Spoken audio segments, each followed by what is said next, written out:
কোরআনুল কারীমের সূরা বনী ইসরাঈল 82 নম্বর আয়াতে কারিমা দিয়ে জানাই দিচ্ছেন ওয়া নুনাজ্জিলু মিনাল কুরআনি মা হুয়া শিফাa'un ওয়া রাহমাতুল লিল মুমিনিন।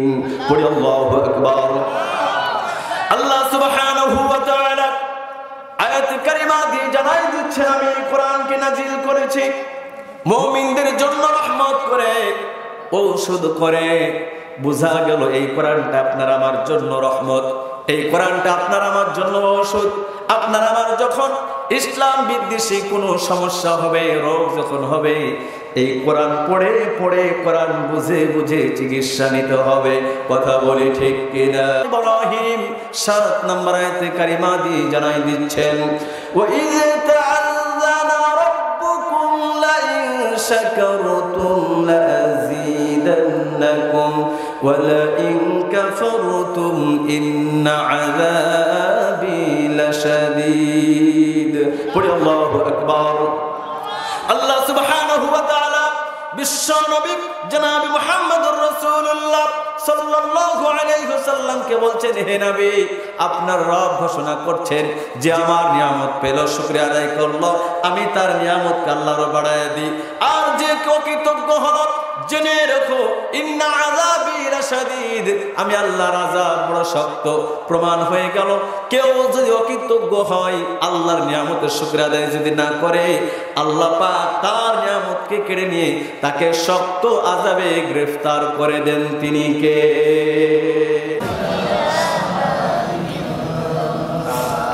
আপনারা কি ভয় পাচ্ছেন? কয়েকদিন আগে যে নির্বাচন গেল না, নির্বাচনের সময় নিজের খেয়ে নিজের পড়ে, আমি বিরোধিতা করছি না, শুধু বোঝানোর জন্য বলছি যে নিজের খেয়ে নিজের পড়ে স্লোগান দিয়েছে নিজের শরীরে সর্বত্র শক্তি প্রয়োগ করে। কথা বলেন ঠিক কিনা? তা আমরা তাওহীদের স্বীকৃতি দিচ্ছি, কালেমা পড়ছি কার কাছে? জবান খুলে। তাহলে কালেমা পড়তে কি ভয় আছে? তাহলে এখানে আমরা যতজন আছি, আমরা সবাই যদি অল্প করে আওয়াজ দিই, আমার মনে হয় শয়তান এখান থেকে বিতাড়িত হবে। কথা বলি ঠিক কিনা? আর কালেমার আওয়াজ যদি হয় নিচু, আমাদের ঈমান যদি হয় নিভু নিভু, শয়তান তো আপনাকে আমাকে একেবারে আস্ত জাহান্নামে পাঠিয়ে ছাড়বে। কথা বলি ঠিক কিনা? এই কালেমা পড়লে দাম আছে না নাই? কথা বলি আছে না নাই? কথায় কথায় চলে আসে। আল্লাহ রাসূল সাল্লাল্লাহু আলাইহি ওয়াসাল্লাম বলছেন, কিয়ামতের ময়দানে আল্লাহ সুবহানাহু ওয়া তাআলা যখন বান্দাদেরকে একত্রিত করবেন, এক জায়গায় যখন করবেন, আল্লাহ তাআলা একজন বান্দাকে ডাকবেন, বান্দা উপস্থিত হবে, বান্দাকে প্রশ্ন করা হবে তার আমল সম্পর্কে, যে তোমার যতগুলি আমল আছে, আমলের মধ্যে কিছু আমল কি বাদ পড়েছে? আমি সংক্ষিপ্ত করে বলছি। বান্দা তখন বলবে, আল্লাহ আমার কাছে তো কিছুই বাদ পড়ার মতো আমি দেখতেছি না। আল্লাহ সুবহানাহু ওয়া তাআলা বলবেন, না, তোমার একটা আমল বাদ পড়ে আছে, এখনো তোমাকে দেওয়া হয় নাই, যেটা আমি আল্লাহ তাআলার কাছে আছে। তো আমি যখন মিজানের পাল্লা যখন আমি স্থাপিত করব, যখন আমি মানদণ্ডতা যখন আমি দাঁড় করাবো, তখন তুমি সে সময় উপস্থিত থাকবা। তখন তাকে ছোট্ট একটা চিরকুট দেওয়া হবে, আর তার চোখের সীমা থেকে তার দৃষ্টি যতদূর যায়, এই বিস্তৃত সেই কাগজের মধ্যে তার সমস্ত কৃত কর্মগুলি, বদ আমলগুলি সেখানে লিপিবদ্ধ। তো তিনি বলতেছে, আল্লাহ, এই ছোট্ট একটা চিরকুটের মধ্যে লেখা থাকবে লা ইলাহা ইল্লাল্লাহ, আশহাদু আল্লা ইলাহা ইল্লাল্লাহ, এমন শব্দগুলি লেখা থাকবে। আর আমার বিস্তৃত এই আমল নামা, এগুলো তো বেশিই হবে, এগুলো কি আসবে? আল্লাহ সুবহানাহু ওয়া তাআলা বলবেন, ভয় করো না, চিন্তা করো না, উপস্থিত থাকো, দেখা যাবে। বান্দা তখন উপস্থিত থাকবে, তার সমস্ত বদ আমলগুলি এক পাল্লায়, আর তিনি জীবনে একবার হলো পড়েছে লা ইলাহা ইল্লাল্লাহ, এক পাল্লায় দেওয়া হবে। সঙ্গে সঙ্গে কালেমার ওজন বেশি হয়ে যাবে। পড়ি সুবহানাল্লাহ। তো কালেমা আপনি আমি যদি পড়ি, ঈমান যদি আনি, দাম আছে না নাই? তো সম্মানিত ভাইরা আমার, তাহলে আমরা এখানে কালেমা পড়ব, জবান খুলে জিকির করব, এখানে ভয়ের কিছুই নাই। আমরা জিকির করলে শয়তান বিতাড়িত হবে। এর জন্য জবান খুলে আমরা সকলেই পড়ি লা ইলাহা ইল্লাল্লাহ।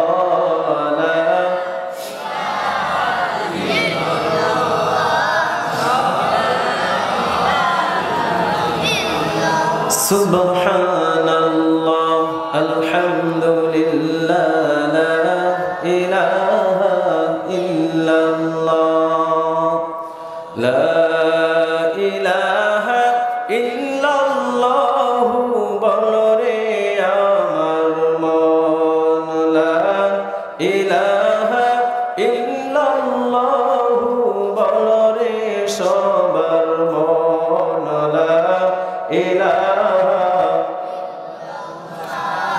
লা ইলাহা ইল্লাল্লাহ লা ইলাহা ইল্লাল্লাহ লা ইলাহা ইল্লাল্লাহ মুহাম্মাদুর রাসূলুল্লাহ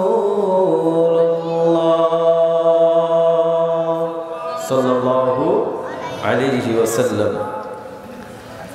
আল কোরআনের সৈনিক আমি নেই কো পরাজয়, এক আল্লাহর গোলাম আমি এই তো পরিচয়, আমার এই তো পরিচয়।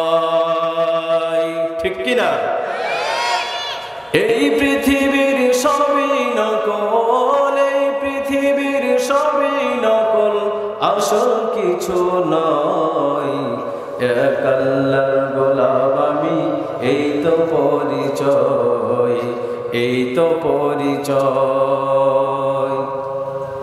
কোরআন হাদিস শাসনতন্ত্র রাসূল আমার নেতা, উৎসাহ মোর চির অম্লান ইতিহাস বীর গাথা। ঠিক কিনা? কোরআন হাদিস শাসনতন্ত্র রাসূল আমার নেতা, উৎসাহ মোর চির অম্লান ইতিহাস বীর গাথা। এক আল্লাহ ছাড়া আমার দিলে, এক আল্লাহ ছাড়া আমার দিলে নেই কোনো ভয়, এক আল্লাহর গোলাম আমি এই তো পরিচয়, এই তো পরিচয়। জীবনের চেয়ে ইমানের দাম জানো অনেক বেশি, তবে কেন ইমান ছেড়ে জীবন পেয়ে খুশি? ঠিক কিনা?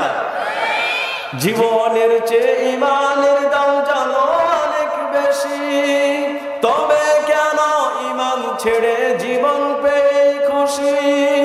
তোমার ইমানের মাঝে আছে, তোমার ইমানের মাঝে আছে মুনাফিকের জয়, এক আল্লাহর গোলাম আমি এই তো পরিচয়, এই তো পরিচয়। গোলাম বলে মাথা নুয়াও নামাজের মাঝে, সে আল্লাহর সাথে বেঈমানি করো সকাল সাঁঝে। ঠিক কিনা? আছে না নাই? দেখবেন 5 ওয়াক্ত নামাজ পড়ে, এরপরও ইসলামের বিরোধিতা করে। আছে না নাই? গোলাম বলে মাথা নুয়াও নামাজের মাঝে, সে আল্লাহর সাথে বেঈমানি করো সকাল সাঁঝে। তাকে সকল ক্ষেত্রে না মানিলে, তাকে সকল ক্ষেত্রে না মানিলে কিছুই গ্রহণযোগ্য নয়, এক আল্লাহর গোলাম আমি এই তো পরিচয়, এই তো পরিচয়। ইমানদারের মাঝে করো ভণ্ডামি যত, সময় মতো খাইবে ধরা, ছাড়া পাবে না তো। ঠিক কিনা? আছে না নাই? 5 ওয়াক্ত নামাজ নাই, রোজা নাই, হজ নাই, যাকাত নাই, পিতামাতার খেদমত নাই, এরপরও বলো ইমান ঠিক আছে। ইমান ঠিক আছে বলে কি বলে না?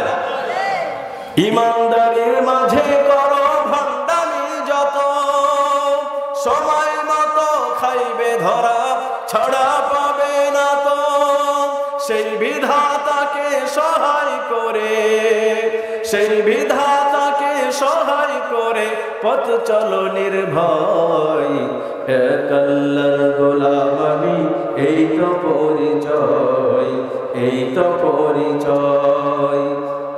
আল কোরআনের সৈনিক আমি, নেই কো পরাজয়, এক আল্লাহর গোলাম আমি, এই তো পরিচয় আমার, এই তো পরিচয়। পড়ি মারহাবা। আলহামদুলিল্লাহ। নবমহল্লা বাড়ি বক্তিয়া মসজিদের উন্নয়ন কল্পে আয়োজিত 2 দিন ব্যাপী তাফসীরুল কুরআন মাহফিলের আজ প্রথম রজনী।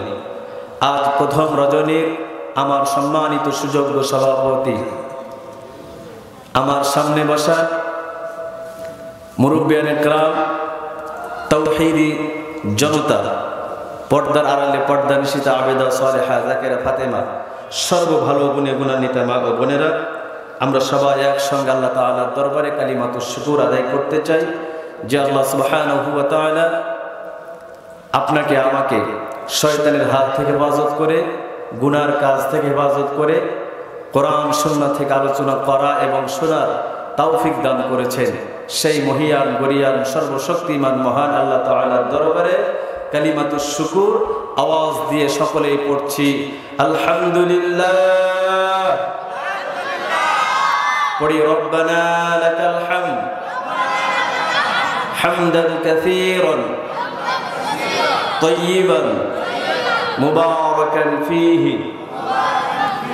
قل يا ربي لك الحمد كما ينبغي لجلال وجهك وعظيم سلطانك। প্রশংসা করলাম কার? সব সময় প্রশংসা হবে কার? চুরি করার সময় প্রশংসা কার? না, আমি কথাটা মাঝে মধ্যে জিজ্ঞাসা করি, তার কারণ হচ্ছে আমরা মুসলিম, আমাদের জোশের সাথে হুশ ঠিক রাখা লাগবে, ঠিক কিনা? জোশ এন্ড হুশ দুইটাই ঠিক থাকতে হবে। তা আমরা সব সময় নিয়ামত যখন দেখব কৃতজ্ঞতা করব কার? আমরা আল্লাহ সুবহানাহু ওয়া তাআলার কৃতজ্ঞতা আদায় করব ইনশাআল্লাহ। দুরূদ তাসলিমা বর্ষিত হোক সাইয়্যিদুল মুরসালিন খাতামুন নবিয়্যিন আশরাফুল আম্বিয়া বিশ্বনবী সাল্লাল্লাহু আলাইহি ওয়াসাল্লামের প্রতি আমরা সকলেই দুরূদ পড়ি। আল্লাহুম্মা সাল্লি আলাইহি আল্লাহুম্মা বারিক আলাইহি। আলহামদুলিল্লাহ, আপনাদের সম্মুখে আপনাদের খেদমতে কোরআনুল কারীমের সূরা লুকমানের ছোট্ট একটি আয়াতে কারিমা তেলাওয়াত করেছি। বিশ্বনবী সাল্লাল্লাহু আলাইহি ওয়াসাল্লামের অসংখ্য বর্ণিত হাদিস শরীফ থেকে একটি হাদিস তেলাওয়াত করেছি। আমি আমার এই আয়াতে কারিমা এবং হাদিসকে সামনে রেখে আমি আমার মূল আলোচনা করার চেষ্টা করব ইনশাআল্লাহ। আমি অধমকে, আমি গুনাহগারকে আল্লাহ সুবহানাহু ওয়া তাআলা কোরআন সুন্নাহ থেকে হক কথাগুলি, সঠিক কথাগুলি আপনার আমার হেদায়েতের জন্য যেন বের করে দেন। আমরা দোয়া করি, ওমা তাওফীকি ইল্লা বিল্লাহ আলাইহি তাওয়াক্কালতু ওয়া ইলাইহি উনীব। সম্মানিত ভাইরা আমার, বাবাজিরা আমার, আমি এখানে আসার পরে অত্যন্ত খুশি। আপনারা খুশি কি না? কারণ হচ্ছে যে দেখেন শীত খুবই তীব্র, ঠিক কি না? শীত তীব্র হলেও শীতের কাছে হেরে যায় বেঈমানেরা, কথা বলি ঠিক কি না? আর শীতকে পদদলিত করে, শীতকে পিছনে ফেলে ইমানের পথে এগিয়ে যাওয়া, এটা হচ্ছে ইমানদারদের কাজ, কথা বলি ঠিক কি না? তারপর আলহামদুলিল্লাহ আপনাদের অত্র এলাকার সোনার ছেলেরা গান বাজনা ইত্যাদি ইত্যাদি আয়োজন না করে তাফসীর মাহফিল সাজিয়েছেন, এত সুন্দর করে সাজিয়েছেন যে আপনার আসতে হয়তো শীত মনে হবে, এখানে বসে গেলে আর শীত মনে হবে বাতাস আসার সুযোগ আছে? সুযোগ আছে? এখন আপনাদের কাছে আমি সর্বপ্রথম আমি আলোচনা এবং ভূমিকা শুরুতেই একটি কথা জানতে চাই। আমি এখন বাজে 10টা কত 25 মিনিট, 27 মিনিট বাজে, তাহলে 11 সাড়ে 11 1 ঘন্টা যদি সময় লাগে দিবেন ইনশাআল্লাহ? দিবেন ইনশাআল্লাহ? ইনশাআল্লাহ। আমরা সবাই এখানে এসেছি কোরআনের আকর্ষণে, কথা বলি ঠিক কিনা? আমি আমার ভূমিকা সামান্য ছোট্ট করে বলে আমি আমার মূল আলোচনায় যাব, তার কারণ ভূমিকা ছাড়া কিন্তু ওয়াজ বোঝা যায় না, কথা বলি ঠিক কিনা? আমরা এখানে কোরআন শুনতে এসেছি, কোরআনটা কি, কোরআনের সাথে সম্পর্ক রাখলে আমাদের দাম মান মর্যাদা আল্লাহ পাক বৃদ্ধি করবেন কি করবেন না, এটা জানার দরকার আছে না নাই? কথা বলি আছে না নাই? সম্মানিত ভাইয়েরা আমার, আপনার আমার সমাজের ব্যক্তির যখন অসুখ হয়, জ্বর থেকে শুরু করে নিয়ে ডায়াবেটিস, ক্যান্সার ইত্যাদি ইত্যাদি যখন রোগে আক্রান্ত হয়, আমরা তখন কি করি? ডাক্তারের কাছে যাই। ডাক্তার তখন আমাদেরকে কি করে? তিনি ওষুধ লিখে দেন, নাপা থেকে শুরু করে নিয়ে হাই কোয়ালিটি একবারে কি কথা বলেন অ্যান্টিবায়োটিক পর্যন্ত সে লেখে। তো রোগী এবং রোগীর যে অভিভাবক থাকে, দুই ব্যক্তি কি কোনোদিন ডাক্তারের উপরে রাগ করেছে? কথা বলি রাগ করেছে? কারণ রোগী জানে, রোগীর অভিভাবক জানে যে ডাক্তার আমার রোগীর জন্য যে নাপা থেকে শুরু করে নিয়ে অ্যান্টিবায়োটিক পর্যন্ত লিখেছে, নিঃসন্দেহে আমার রোগীর জন্য, আমার রোগীর কল্যাণের জন্য এই ঔষধ লিখেছে। কথা বলি ঠিক কিনা? সম্মানিত ভাইরা আমার, অনুরূপ ভাবে আল্লাহর কসম কেটে বলছি, আল্লাহর কসম কেটে বলছি, আল্লাহর কসম, ওয়াল্লাহি ওয়াল্লাহি ওয়াল্লাহি, কোরআন সুন্নাহ থেকে আলোচনা করে কোন ব্যক্তিকে ছোট করা, হেয় প্রতিহত করা, কাউকে পদদলিত করা উলামায়ে কেরামের এটা কাজ না, দায়িত্ব না। উলামায়ে কেরামের দায়িত্ব হলো কোরআন সুন্নাহ থেকে কথা বলে যে সমস্ত মানুষের আল্লাহকে ভুলে গেছে, জাহান্নামের পথে দৌড় দিয়েছে, তাদেরকে জাহান্নামের পথ থেকে এনে আল্লাহর পথে, জান্নাতের পথে এই গাড়িতে চড়িয়ে দেওয়া। কথা বলি ঠিক কিনা? আওয়াজ দিয়ে বলি ঠিক কিনা? তাহলে ওলামায়ে কেরাম বলবেন যে হুজুর, ওলামায়ে কেরাম মাঝে মধ্যে শক্ত করে বলে কেন? আপনি আমি সকলে একটু যদি বিবেক দিয়ে আপনাকে নিজে নিজে কথা বলতে চাই, উত্তর পেয়ে যাব। আপনার আমার মা এবং বাবা সন্তানকে অত্যন্ত মহব্বত করে, ভালোবাসে, স্নেহ করে। কথা বলি ঠিক কিনা? তো সন্তান যখন দুষ্টামি করে, সন্তানকে প্রথমে বলে, বাবা তোমাকে বললাম আজকে রাতে তুমি মোবাইল নিয়ে খেলাধুলা করবে না, তুমি মোবাইল নিয়ে খেলাধুলা করো কেন? একটু হালকা বকা দিয়েছে। যখন দেখে একদিন দুই দিন হয়ে যাচ্ছে মোবাইল থেকে বের হচ্ছে না, বাবা তখন ধমক দিয়ে বলে, আব্দুর রহমান নিষেধ করলাম আর পরে শোনো না কেন? কথা বলি ঠিক কিনা? কথা বলতে হবে ঠিক কিনা? উলামায়ে কেরাম কোরআন সুন্নাহ থেকে প্রথমে বলে, ভাই ইসলামের পক্ষে আসেন, আল্লাহর উপর ঈমান আনেন, নবীর প্রতি ঈমান আনেন, নবীর তরিকা মতো, আল্লাহর আইন মতো চলাফেরা করেন। যখন দেখেন না এই সমস্ত ব্যক্তিরা বাড়তে বাড়তে এত বেশি বেড়ে গেছে, এদের ফি কুলুবিহিম মারাদ, অন্তরের মধ্যে যে ইসলাম বিদ্বেষী যে ব্যাধিটা রয়েছে, এটা যখন বৃদ্ধি পেতেই থাকে, উলামায়ে কেরাম তখন আস্তে করে বলে যখন আর হয় না, তখন একটু কড়া ভাষা দিয়ে বলতে বাধ্য হয়। কথা বলি ঠিক কিনা? তবে এই বলাটার মধ্যেও কোনো উদ্দেশ্য থাকে না, উদ্দেশ্য একটাই যে আল্লাহর যেন হয়ে যায়, জান্নাতি ব্যক্তি জান্নাতি যেন হয়ে যায়। তার কারণ আপনার আমার সকলের বাড়ি ছিল জান্নাতে। কথা বলি ঠিক কিনা? তো আমরা এখানে কোরআন শুনতে এসেছি, আমাদের দাম আল্লাহ রাব্বুল আলামিন কত বৃদ্ধি করেছেন। রোগী যেমন ডাক্তারের কাছে যায় ওষুধ নেওয়ার জন্য, আমরাও আমাদের এই কোরআন থেকে আমরা ইসলাম বিদ্বেষী কোনো যদি আমাদের অসুখ থাকে, আমাদেরকে এখান থেকে চিকিৎসা নিতে হবে। তার কারণ আল্লাহ পাক এই কোরআনটাকে মুমিনদের জন্য রহমত এবং ঔষধ করে নাজিল করেছেন। পড়ি আল্লাহু আকবার। আল্লাহ সুবহানাহু ওয়া তাআলা কোরআনুল কারীমের সূরা বনী ইসরাঈল 82 নম্বর আয়াতে কারিমা দিয়ে জানাই দিচ্ছেন, ওয়া নুনাজ্জিলু মিনাল কুরআনি মা হুয়া শিফাউন ওয়া রাহমাতুল লিল মুমিনিন। পড়ি আল্লাহু আকবার। আল্লাহ সুবহানাহু ওয়া তাআলা আয়াত কারিমা দিয়ে জানাই দিচ্ছেন, আমি এই কোরআনকে নাজিল করেছি মুমিনদের জন্য রহমত করে, ঔষধ করে। বোঝা গেল এই কোরআনটা আপনার আমার জন্য রহমত, এই কোরআনটা আপনার আমার জন্য ঔষধ। আপনার আমার যখন ইসলাম বিদ্বেষী কোনো সমস্যা হবে, রোগ যখন হবে, এই কোরআন পড়ে পড়ে, কোরআন বুঝে বুঝে চিকিৎসা নিতে হবে। কথা বলি ঠিক কিনা? আমার ভাইয়েরা, আমরা এখন এখানে কোরআন শুনতে এসেছি, কোরআনের আলোচনা করতে এসেছি। আমাদের দাম কত বেশি হয়ে গেছে। আমার ভাইয়েরা, একটা উদাহরণ দিলে আপনারা বুঝবেন। মা বোনেরা রমাদান মাসে কোরআন তেলাওয়াত করে, সাহরি যখন খাওয়া হয়ে যায়, সাহরি খাওয়ার পরে মা বোনেরা কোরআন নিয়ে বসে যায়, কোরআন তেলাওয়াত করে। কথা বলি ঠিক কিনা? রমাদান মাস যখন শেষ হয়ে গেল, বাজার থেকে 40 টাকা 80 টাকা সর্বোচ্চ 100 টাকা দিয়ে 1 গজ কাপড় কিনে নিয়ে আসে। এই 1 গজ কাপড় দিয়ে মা বোনেরা কোরআনের একটা জিবদান বানায়। কোরআনের জিবদান বানায়, কোরআনে যাতে ময়লা মাটি না লাগে তার কারণ মা বোনেরা 1 মাস কোরআন তেলাওয়াত করলো আর বাকি 11 মাস তেলাওয়াত করবে না। কথা বলি ঠিক কিনা? এই জন্য একটা জিবদান যখন কোরআনের উপরে দিয়ে দিল, কোরআনে যাতে কোনো ময়লা না পড়ে, ধুলা না পড়ে, ইত্যাদি ইত্যাদি। আমার ভাইয়েরা, এই জিবদানটা যখন সময়ের ব্যবধানে ছিঁড়ে যায়, যখন নষ্ট হয়ে যায়, এই জিবদানের কাপড়টা যখন আপনার আমার উঠানের মধ্যে পড়ে থাকে, আমি আপনাদেরকে বলে দিতে চাই, জানিয়ে দিতে চাই, প্রশ্ন করতে চাই, এই জিবদানের কাপড়টা কোনো মুসলমানের সন্তান, কোনো মুসলমান ডিঙিয়ে এবং পদদলিত করে যাওয়ার সাহস রাখে না, ঠিক কিনা? অথচ সেই জায়গায় যদি কোনো দামি থেকে দামি কোনো কাপড় যদি পড়ে থাকতো, সেই কাপড়টা যতই দামি হোক না কেন, সেই কাপড়কে পদদলিত করা, ডিঙিয়ে যাওয়া আপনার আমার কাছে কিছুই মনে হয় না।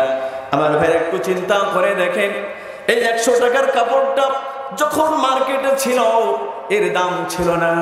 আমার ভাইরা, দোকানদার যখন কাপড়টা কেটেছে তার পায়ের সঙ্গে লেগেছে, কিছুই মনে করে নাই। কিন্তু যখন নিয়ে আসার পরে, যখন জিবদান বানা হয়ে গেছে, জিবদান বানার পরে যখন কোরআনের সাথে সম্পর্ক হয়েছে, এটার দাম আল্লাহ রাব্বুল আলামিন বৃদ্ধি করে দিয়েছেন। পড়ি সুবহানাল্লাহ। একটু চিন্তা করে দেখেন, কোরআনের ওপর কত উপরে থেকে যদি এত দাম বেড়ে যায়, এত যদি দাম হয়ে যায়, আপনি আমি মুসলিম, আপনি আমি যখন কোরআনুল কারীমের বিসমিল্লাহির রহমানির রহিম থেকে শুরু করে নিয়ে মিনাল জিন্নাতি ওয়ান নাস পর্যন্ত প্রতিটা আয়াতকে যখন আমরা পড়ব, আমরা যখন মেনে নিব, আমরা যখন আমলে নিয়ে আসব, আমাদের দাম আছে না নাই? কথা বলি, আছে না নাই?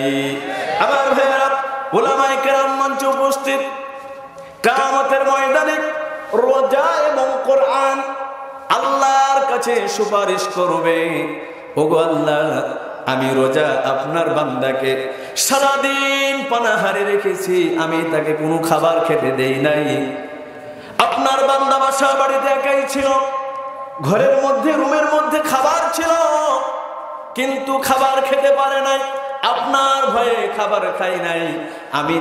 আমি তাকে ধরে রেখেছিলাম, আমি সেই রোজা, তার জন্য আমি সুপারিশ করতেছি, আপনার এই বান্দাকে আপনি মাফ করে দেন। রোজা যখন সুপারিশ করবে, আল্লাহ রাব্বুল আলামিন কিয়ামতের ময়দানে সেই রোজাদার ব্যক্তিকে মাফ করে জান্নাত দান করবেন। পড়ি সুবহানাল্লাহ। কোরআন বলবে, আল্লাহ আপনার বান্দার রাত্রি যখন হলো, রাত্রি যখন গভীর হলো, সেই সময় আরামের বিছানায় যাওয়ার কথা ছিল, ঘুম দেওয়ার কথা ছিল।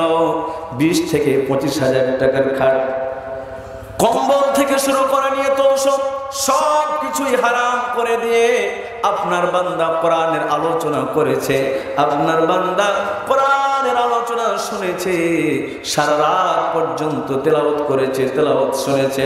আপনার এই বান্দার ঘুমকে আমি কোরআন ধরে রেখেছিলাম।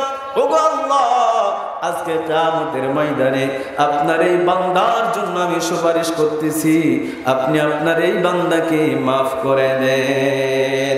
বিশ্ব নবী জনাব মুহাম্মদুর রাসূলুল্লাহ সাল্লাল্লাহু আলাইহি ওয়াসাল্লাম জানিয়ে দিচ্ছেন, ফাশাফি'নি ফিহি ফাশুফা'আন।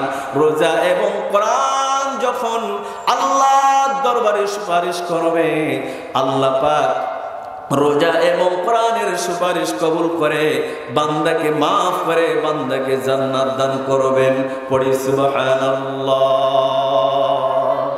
তাহলে কোরআন শুনলে দাম আছে না নাই? কথা বলি, আছে না নাই? আমার ভাইরা, শুধু এতটুকু নয়, সহিহ বুখারীর বর্ণনা, বিশ্ব নবী জনাব মুহাম্মদুর রাসূলুল্লাহ সাল্লাল্লাহু আলাইহি ওয়াসাল্লাম জানিয়ে দিয়েছেন, লা ইয়াকুদু কওমুন ইয়াযকুরুনাল্লাহা ইল্লা হাফাতহুমুল মালায়েকা।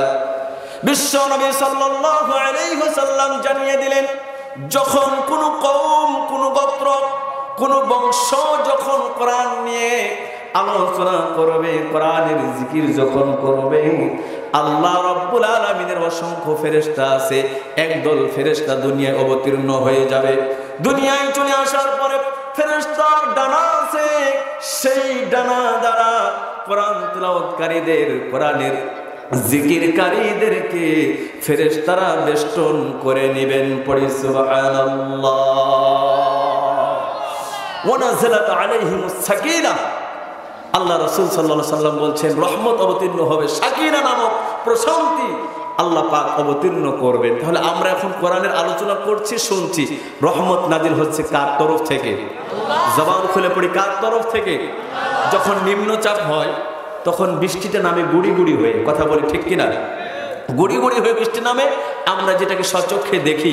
তো অনুরূপ ভাবে আল্লাহর রহমত এখন এখানে নাজিল হচ্ছে। পড়ি সুবহানাল্লাহ।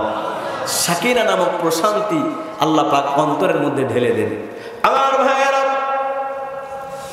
আপনি দেখবেন দুনিয়ার যত কিতাব আছে, দুনিয়ার যত বই আছে, আপনি তেলাওয়াত করবেন, আপনি পড়বেন, তেলাওয়াতের সময়, পড়ার সময় আপনার মনের মধ্যে শান্তি আসবে না।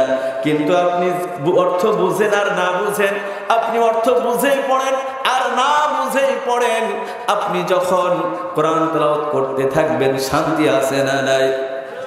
আগে আমরা যখন ছোট ছিলাম, রমাদান মাস যখন আসতো, আসরের নামাজের পরে এত সুন্দরভাবে রেডিওতে তেলাওয়াত হতো, রেডিওর তেলাওয়াত শুনে আপনার অন্তরটা ঠান্ডা হয়ে যেত, ঠিক কি না?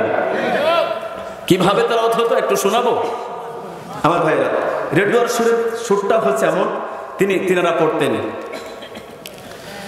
বিসমিল্লাহির রহমানির রহিম, আলহামদুলিল্লাহি রাব্বিল আলামিন, আর রহমানির রহিম, মালিকি ইয়াউমিদ্দিন, ইয়্যাকা না'বুদু ওয়া ইয়্যাকা নাস্তাঈন, ইহদিনাস সিরাতাল মুস্তাকিম, সিরাতাল লাযীনা আন'আমতা আলাইহিম গায়রিল মাগযুবি আলাইহিম ওয়ালাদ-দাল্লিন। পড়ি আমিন। এই সুরে তেলাওয়াত হতো কি হতো না? তাহলে এই তেলাওয়াত শুনে অন্তরের মধ্যে শান্তি আসে কি আসে না? কথা বলে আসে কি আসে না? আমার ভাইয়েরা, আল্লাহ রাসূল সাল্লাল্লাহু আলাইহি ওয়াসাল্লাম এই কথাই বলছেন, কোন কওম, কোন গোত্র যখন কোরআনের জিকির করে, আল্লাহর পক্ষ থেকে সাকিনা নামক প্রশান্তি অন্তরের মধ্যে চলে আসে। শুধু এতটুকুই শেষ করেন নাই, আল্লাহ রাসূল সাল্লাল্লাহু আলাইহি ওয়াসাল্লাম বললেন, ওয়া যাকারাহুমুল্লাহু ফী মান ইনদা। আল্লাহ রাব্বুল আলামিন তার নিকটস্থ ফেরেশতাদের সঙ্গে কোরআন তেলাওয়াতকারীদের, কোরআনের জিকিরকারীদের কথা ফেরেশতাদের কাছে স্মরণ করেন। পড়ি সুবহানাল্লাহ। কোরআনুল কারীমের আয়াতে প্রমাণ হয়, ওয়া ইয়াহমিলু আরশা রাব্বিকা ফাওকাহুম ইয়াওমাইযিন সামানিয়া।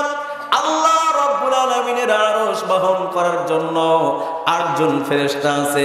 এই 8 জন ফেরেশতার কাছে আল্লাহ রাব্বুল আলামিন বলতে থাকে, ও আমার ফেরেশতারা, তোমরা একটু দেখো, এই যে জানুয়ারি মাসের 14 তারিখ এশারের নামাজ হয়ে গেছে, বিছানায় যাওয়ার কথা ছিল, কিন্তু আমার বান্দারা ঘুমে যাই নাই, বিছানায় যাই নাই, আমার বান্দারা কোরআনের আলোচনা করতেছে। ফেরেশতারা উত্তর দেয়, আল্লাহ, আপনার বান্দারা আপনাকে দেখে নাই, জান্নাত দেখে নাই, জাহান্নাম দেখে নাই, আপনার ভয়ে, জাহান্নামের ভয়ে, জান্নাতের আশায় তারা এই আমল করতেছে। আল্লাহ রাব্বুল আলামিন বলল, আমার ফেরেশতারা সাক্ষী থাকো, আমার বান্দারা না দেখে যখন আমি আল্লাহকে ভয় করে, জাহান্নামকে ভয় করে, জান্নাতের আশা করে, আমি আমার বান্দাদেরকে মাফ করে দিলাম। পড়ি সুবহানাল্লাহ। তাহলে এই কোরআন আপনাকে আমাকে শুনতে হবে। এই কোরআন তেলাওয়াত শুনলে আপনার আমার দাম, মান, মর্যাদা বেড়ে যায়। এর জন্য আপনাকে আমাকে সকলকে কোরআনের দিকে আসার দরকার আছে না নাই? শিল্পী বলতেছে, এসো কোরআনের আঙিনায় এসো শান্তির মোহনায়, জীবনকে রাঙাতে ফুলে ফুলে সাজাতে আল্লাহর প্রেম সুধা নিয়ে এলো কোরআন সত্যের আলো, কোরআন শান্তির আলো। কথা বলি ঠিক কিনা? যে পথ অনুসরণে মানব খুঁজে পায় মুক্তির সঠিক দিশা, যার পরশে আলোকিত হৃদয় কাটিয়ে অমানিসা, এ পথে আমাদের আহ্বান, জীবনকে করো মহিয়ান, জ্বলে ওঠো কোরআনের মহিমায়, বিশ্বে শান্তির আওয়াজ তুলো, কোরআন শান্তির আলো, কোরআন শান্তির আলো। কথা বলি ঠিক কিনা? তাহলে এখন আমরা কোরআন থেকে আলোচনা করব ইনশাআল্লাহ। আল্লাহ সুবহানাহু ওয়া তাআলা বলছেন, আমি যে আয়াতে কারিমা তেলাওয়াত করেছিলাম, আল্লাহ পাক বলছেন ওয়ালাকাদ আতাইনা লুকমানাল হিকমা আনিশকুর লিল্লাহ ওয়া মান ইয়াশকুরু ফাইন্নামা ইয়াশকুরু লিনাফসি ওয়া মান কাফারা ফাইন্নাল্লাহা গনিয়্যুন হামিদ। আয়াতে কারিমার তরজমা হচ্ছে আল্লাহ পাক বলছেন, আমি লুকমান হাকিমকে হিকমা দান করেছিলাম এবং আমি তাকে বললাম আমি আল্লাহর কৃতজ্ঞতা আদায় করো, আর যে কৃতজ্ঞতা আদায় করে সে তার নিজের জন্যই করে, আর কেউ যদি অস্বীকার করে অকৃতজ্ঞ হয় আল্লাহ পাক বলছেন তোমরা জেনে রেখো আমি আল্লাহ রাব্বুল আলামিন অভাব মুক্ত এবং প্রশংসিত। পড়ি আল্লাহু আকবার। এটি হলো আয়াতে কারিমার তরজমা। এখন আয়াতে কারিমার তাফসীর কি? তাফসীর করতে হলে বুঝতে হলে আমার ভাইরা সর্বপ্রথম মূল 5টা নীতি মানতে হবে। কয়টা? তো আমি আপনাদেরকে সংক্ষিপ্ত আকারে বলতে চাই, সর্বপ্রথম তাফসীর হচ্ছে কিনা, কোরআনের কথা সঠিক হচ্ছে কিনা বোঝার জন্য এক আয়াতের ব্যাখ্যা আর এক আয়াত দিয়ে করতে হবে। তাহলে কোরআন বিল কোরআন কথা বলতে হবে, কোরআন বিল সুন্নাহ মানে রাসূলের হাদিস দিয়ে কথা বলতে হবে, কোরআন বিল সাহাবীদের জীবনী থেকে কথা বলতে হবে, তাবি তাবে তাবেঈ, এই 5 ভাবে যখন কোরআনের ব্যাখ্যা করবে তাফসীর করবে তখন বুঝবেন আসল হচ্ছে তাফসীর। আর যদি এইভাবে তাফসীর না হয় বুঝে নিতে হবে এটা তাফসীর হচ্ছে না, এটা ইসলামের একটা ইসলামী বয়ান বা এটা হচ্ছে জালসা। ঠিক কি না? এই জন্য আমাদের এখানে নাম দেওয়া আছে তাফসীরুল কোরআন মাহফিল। তাফসীর শব্দটি ভাবে তাফঈল থেকে অর্থ হচ্ছে ব্যাখ্যা করা, বিশ্লেষণ করা। তো এই আয়াতে কারিমাকে ভেঙে ভেঙে ভিতরের কথাগুলি কি আছে, আল্লাহ পাক আপনাকে আমাকে কি শিক্ষা দিয়েছেন, এই শিক্ষা তাফসীর থেকে নিতে হবে। আমরা নিতে রাজি তো ইনশাআল্লাহ? তো আয়াতে কারিমার মধ্যে আল্লাহ পাক এক ব্যক্তির নাম উচ্চারণ করেছেন, ওয়ালাকাদ আতাইনা লুকমান। লুকমান এখন কে? তিনি কি ছিলেন? আমার ভাইয়েরা, উলামায়ে সালাফ যত মুফাসসির রয়েছে সকল মুফাসসির সকল আলেমদের মধ্যে মত পার্থক্য আছে। তিনি নবী ছিলেন না নবী ছিলেন না, সকল উলামায়ে কেরাম একমত হযরত লুকমান হাকিম তিনি নবী ছিলেন না, তিনি একজন সৎ নেককার ব্যক্তি ছিলেন। হযরত সুফিয়ান সাওরী রাহমাতুল্লাহ আলাইহি রুইসুল মুফাসসিরিন ইবনে আব্বাস রাদিয়াল্লাহু তাআলা আনহু থেকে বর্ণনা করেন। ইবনে আব্বাস রাদিয়াল্লাহু তাআলা আনহু বলেন হযরত লুকমান একজন হাবশী গোলাম ছিলেন এবং বাড়ই নুবার বাসিন্দা ছিলেন। অন্য বর্ণনায় আসছে তিনি হাবশী গোলাম ছিলেন এবং বাড়ই ছিলেন। বাড়ই বলা হয় তিনি ছিলেন খাটো মানুষ এবং দীর্ঘ নাক, আঞ্চলিক ভাষায় আমরা যেটাকে বলি চ্যাপ্টা নাক বিশিষ্ট, দীর্ঘ নাক বিশিষ্ট তিনি ব্যক্তি ছিলেন, কিন্তু তিনি অনেক বিচক্ষণ ব্যক্তি ছিলেন। ইবনে জারীরের বর্ণনায় আসছে হযরত লুকমান হাকিম একজন মুনিবের গোলাম ছিলেন, তার একজন মালিক ছিল। মালিক একদিন বলল লুকমান ছাগল জবাই করো। হযরত লুকমান ছাগল জবাই করলেন, ছাগল জবাই হয়ে গেল। আমার ভাইরা গোশত তৈরি হয়ে গেল। এমন সময় তার মালিক তাকে বলল লুকমান এই ছাগলের মধ্যে গোশতের মধ্য থেকে সর্বাপেক্ষা উত্তম 2টি গোশতের টুকরা বের করো। হযরতে লোকমান তিনি 2টি গোশতের টুকরা বের করলেন, একটা হলো কলিজা আর একটা হলো জিহবা। তার মনিব তাকে আবারও আরেকটি ছাগল জবাই করার জন্য নির্দেশ দিলেন। নির্দেশ পাওয়ার পর আরো একবার তিনি ছাগল জবাই করলেন, গোশত তৈরি হয়ে গেল। আবারও তাকে বলা হলো, লোকমান এই ছাগলের মধ্য থেকে সর্বাপেক্ষা নিকৃষ্ট গোশতের 2টা টুকরা বের করো। হযরতে লোকমান আবারও তিনি জিহবা এবং কলিজা বের করলেন। মুনিব আশ্চর্য হয়ে গেল, মালিক আশ্চর্য হয়ে গেল, জিজ্ঞাসা করলেন, ও লোকমান, আমি যখন তোমাকে ছাগল জবাই করতে বললাম, সর্বাপেক্ষা উত্তম 2টা গোশতের টুকরা বের করতে বললাম, কলিজা বের করলা, জিহবা বের করলা, নিকৃষ্ট বের করতে বললাম, কলিজা বের করলা, জিহবা বের করলা, কারণ কি? হযরতে লোকমান হাকিম তিনি উত্তর দিচ্ছেন, এই 2টা যদি বস্তু ভালো হয়ে যায়, এই 2টা বস্তুর থেকে আর একটাও ভালো হয় না, ঠিক কিনা? কারণ অন্তরের মধ্যে মানুষের প্রতি ঘৃণা, অন্তরের মধ্যে মানুষের প্রতি ভালোবাসা, কথা বলি ঠিক কিনা? এই জবান দ্বারাই মানুষের সাথে সদাচরণ করা যায়, ভালো কথা বলা যায়। এই জিহ্বা দ্বারা মানুষকে আবার কষ্ট দেওয়া যায়, কথা বলি ঠিক কিনা? তাই তিনি বললেন, ভালো যদি হয় এই 2টার থেকে আর একটাও ভালো হয় না, আর খারাপ যদি হয়ে যায় এই 2টার থেকে খারাপ আর একটাও হয় না। তিনি এমন একজন ব্যক্তি ছিলেন, তো এই ব্যক্তিকে আল্লাহ পাক বলছেন, আমি তাকে হিকমা দান করেছিলাম।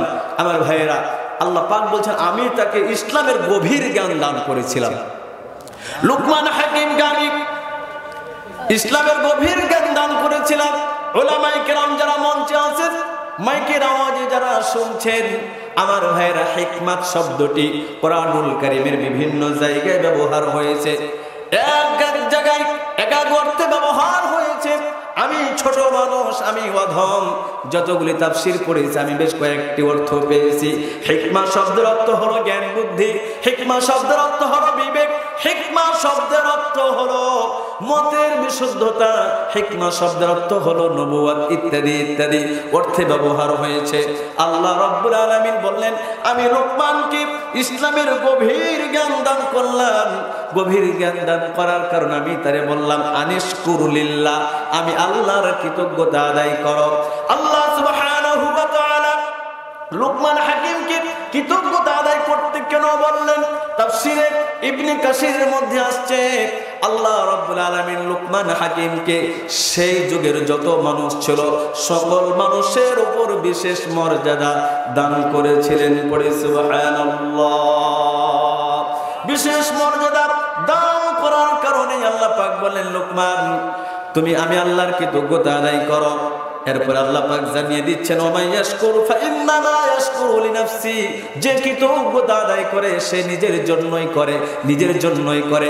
প্রশ্ন হলো আমার ভাইয়েরা, আপনি আমি যখন, আপনার আমার যখন ক্ষেতের মধ্যে 10 মণ গম হয়, আমি যখন বলি আলহামদুলিল্লাহ, কৃতজ্ঞতা যখন আদায় করব, আদায় যখন করলাম, আগামী বছর আবারও সেই জমিতে আমার ভাইরা 15 মণ গম দেন কে?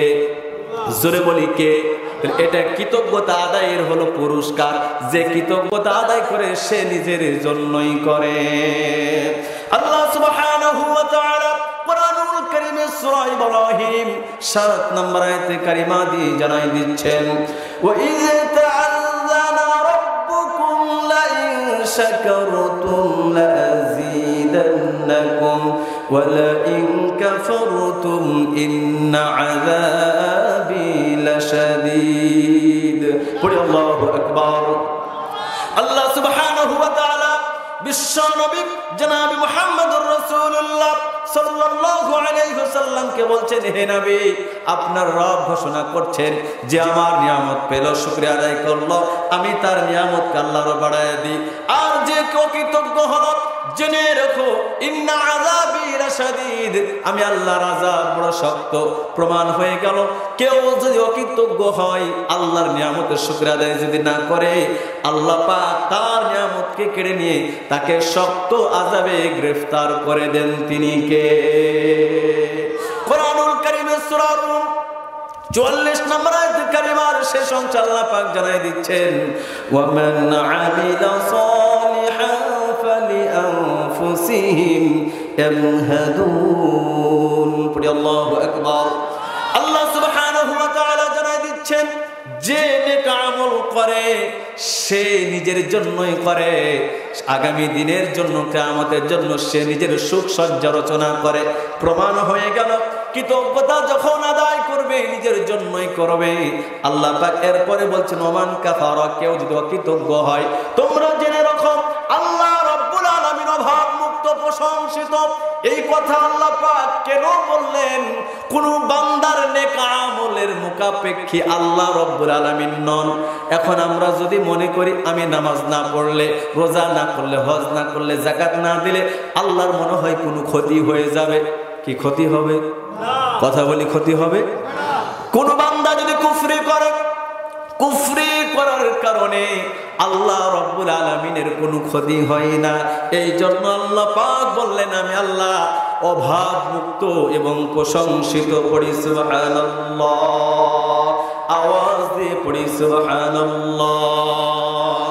এরপর আল্লাহ সুবহানাহু ওয়া তাআলা বলছেন ওয়া ইয ক্বালা লুকমানু লিবনিহি ওয়া হুয়া ইয়াইযুহু ইয়া বুনাইয়া লা তুশরিক বিল্লাহ ইন্নাশ শিরকা লাযুলমুন আযীম। পড়ি আল্লাহু আকবার। আল্লাহ সুবহানাহু ওয়া তাআলা আগের আয়াত আলোচনা করার পর ওয়াও শব্দটা ব্যবহার করেছেন। যারা তাফসীর কারক তারা ভালো বুঝবে, যারা গ্রামার আরবি গ্রামার পড়েছেন ভালো বুঝবেন। ওয়াওটা দুই সময় ব্যবহার হয়, একটা হলো কসম কাটার জন্য, আরেকটা হলো আতফ করার জন্য। ওয়া এর অর্থ আসে এবং, আবার কখনো কসমের জন্য।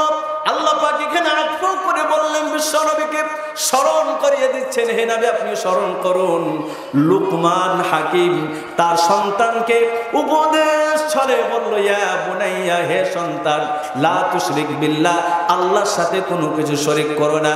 ইন্নাশ শিরকা লাযুলমুন আযীম, নিশ্চয়ই শিরক হলো মহা অপরাধ। ঠিক কিনা? এটি হলো আয়াতে কারিমার তরজমা। তো লুকমানের কথা আমরা প্রথম আয়াতের তাফসীর শুনলাম। তিনি একজন হাবশী গোলাম এবং বাড়ই ছিলেন। এই আয়াতের তাফসীর আসছে হযরতে লুকমান হাকিমের বাবার নাম ছিল লুকমান হাকিমের বাবার নাম ছিল আনকা ইবনে সুন্দুল, আনকা ইবনে সুন্দুল, এবং তার সন্তানের নাম ছিল সারান। নামটা মনে রাখবেন যারা তাফসীর শুনছেন, আমি কিন্তু বারবার জিজ্ঞাসা করব কারণ তার কথাটা বারবার আসবে। তার সন্তানের নাম কি? জোরে বলেন, সন্তানের নাম কি? সারান। সন্তানের নাম হচ্ছে সারান।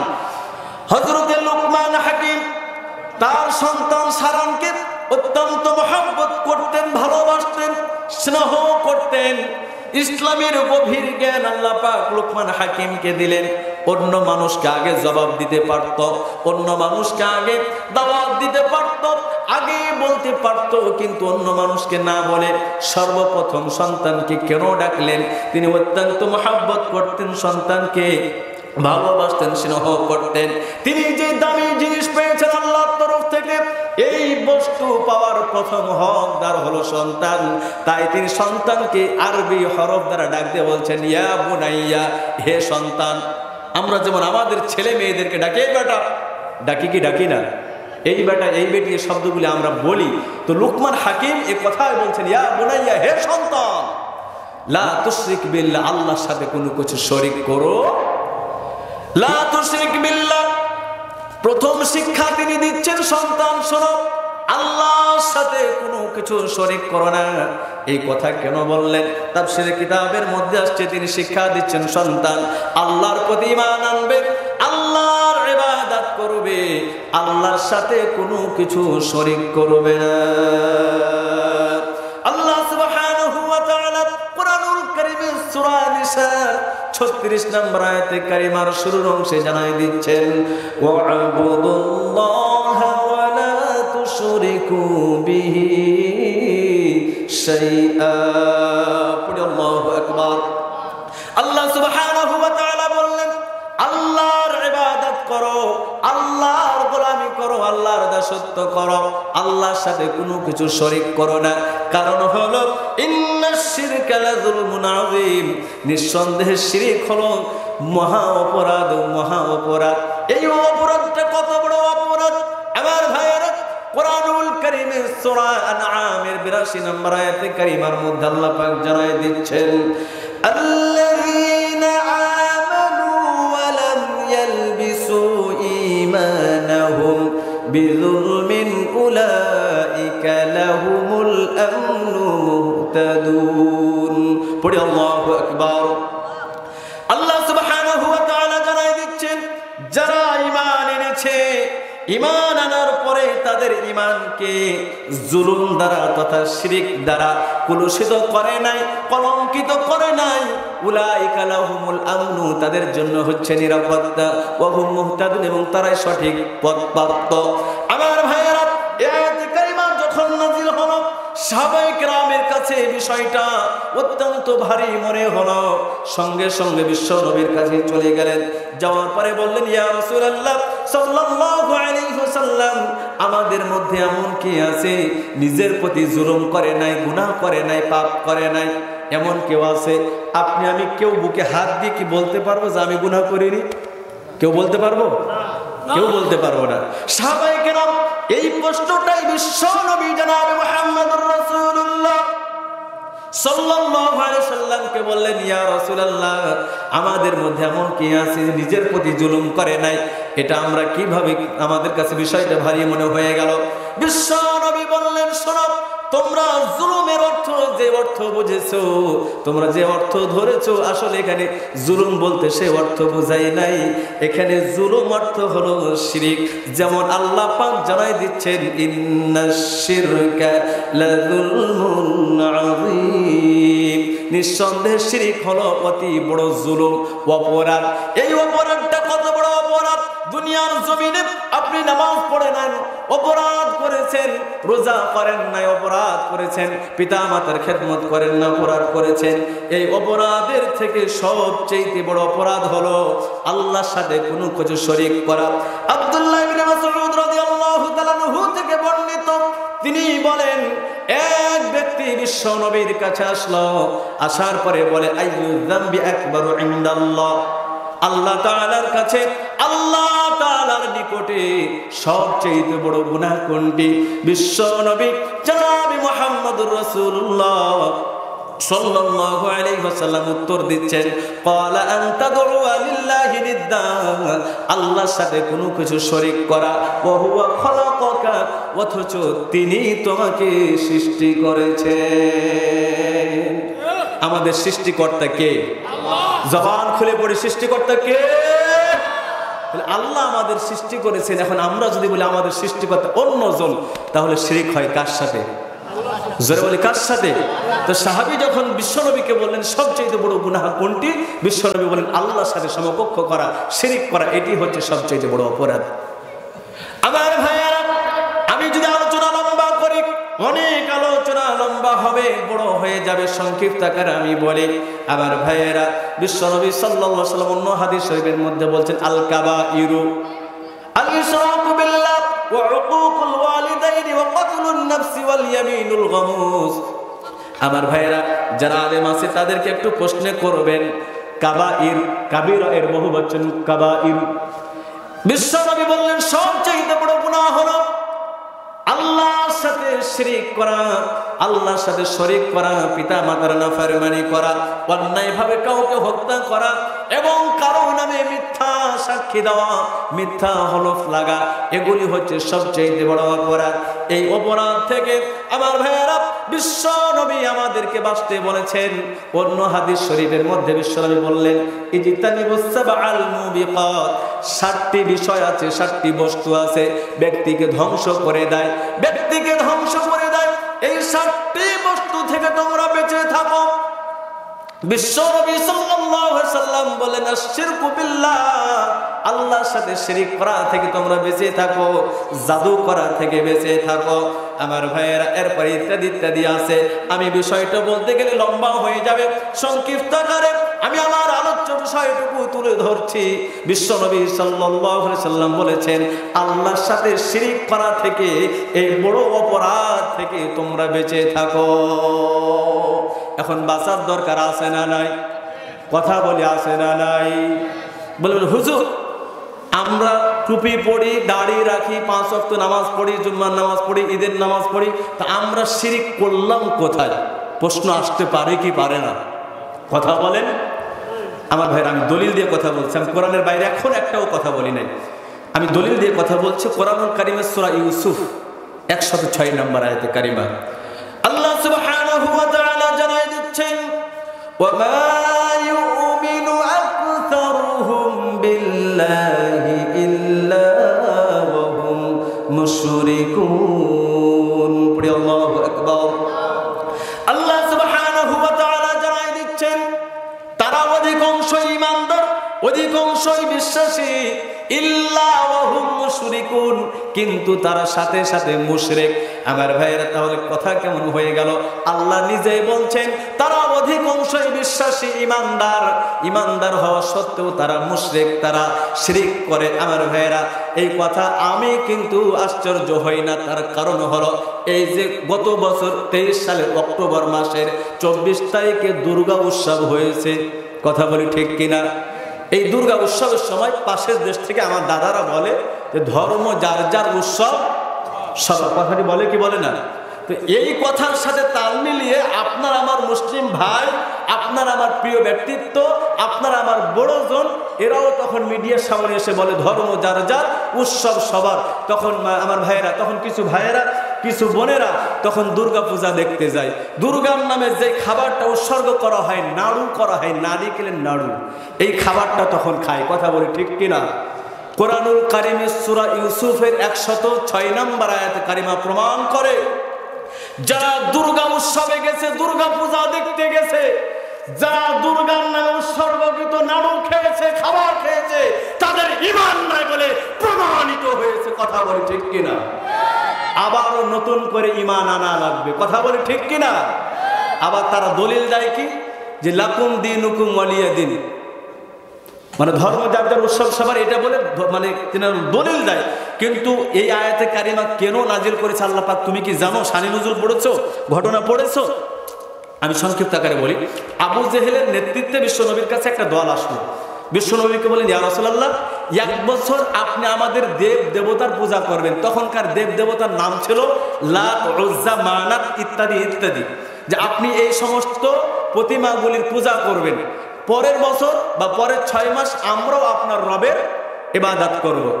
আল্লাহ সুবহানাহু ওয়া তাআলা আয়াতে কারিমা নাজিল করে জানাই দিচ্ছেন কুল ইয়া আইয়ুহাল কাফিরুন লা আ'বুদু মা তা'বুদুন।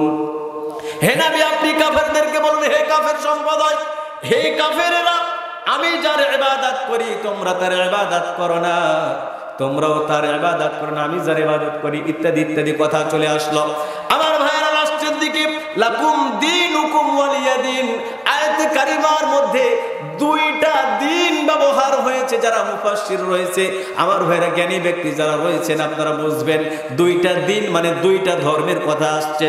তোমাদের ধর্মের প্রতিদান তোমরা পাবা, আমার ধর্মের প্রতিদান আমি পাবো।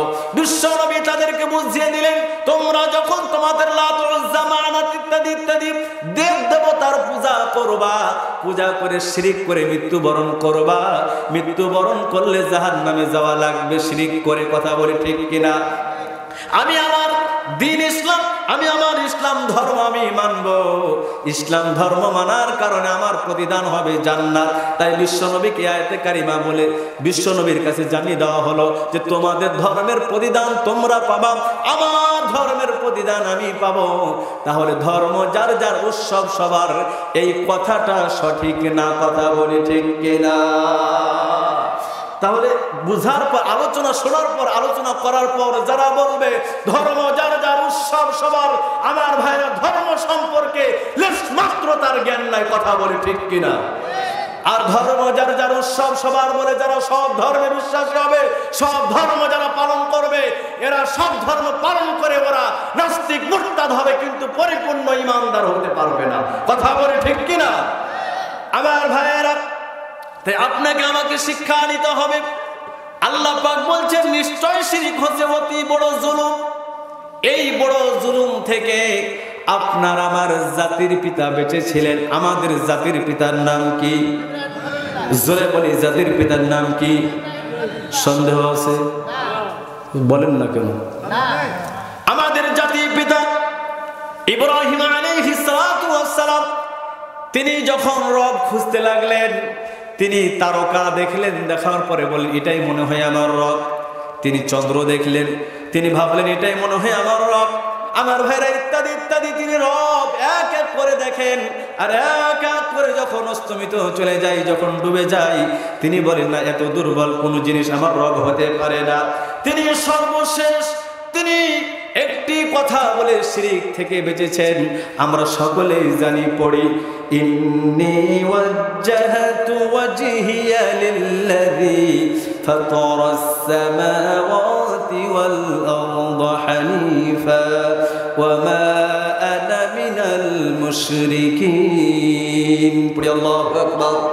ইব্রাহিম আলাইহিস সালাতু ওয়াস সালাম বললেন এক নিষ্ঠার সাথে আমি আমার এই চেহারাকে সেই সত্তার দিকে, সেই রবের দিকে করলাম যে রব আসমান বানিয়েছেন, যে রব জমিন বানিয়েছেন।